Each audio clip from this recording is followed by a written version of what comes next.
భీష్మ నిర్యాణంబు. తనకున్ భృత్యుడు వీని కాచుట మహాధర్మంబు ఒమ్మంచు అర్జున సారథ్యము పూని పగ్గములు చోద్యంబుగా పట్టుచున్ ముని కోలన్ వడిన్ పూని ఘోటకములన్ మోదించి తాడించుచున్ జనులన్ మోహమునందచేయు పరమోత్సాహున్ ప్రశంసించెదన్. నాకు వీడు భృత్యుడు, వీడిని రక్షించటం మహాధర్మం అని అంటూ యుద్ధంలో అర్జున సారథ్యాన్ని వహించి రథం యొక్క పగ్గములను చేత చోద్యంగా పట్టుకొని రెండవ చేతితో మునికోలతో గుర్రాలను అదిలిస్తూ చూసేవాళ్లను మోహపరవశులను చేసే పరమ ఉత్సాహవంతుడైన శ్రీకృష్ణుడిని ప్రశంసిస్తున్నాను.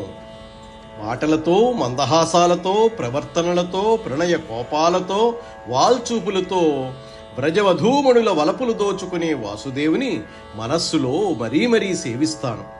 మునీంద్రులు, నరేంద్రులు చూస్తూ ఉండగా మునుపు ధర్మనందనుని సభామందిరంలోని యజ్ఞమండపంలో చిత్ర విచిత్ర ప్రభావాలతో చెలువొందే జగన్నాథుడు నా చూపుల్లో రూపుదిద్దుకుంటున్నాడు.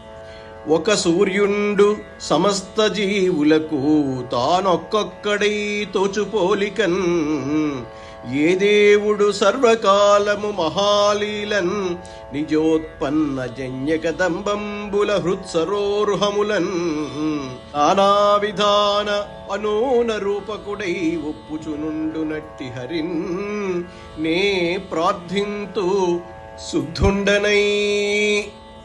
సూర్యుడు ఒక్కడే అయినా సమస్త జీవులకు తాను ఒక్కొక్కడుగా కానవస్తాడు.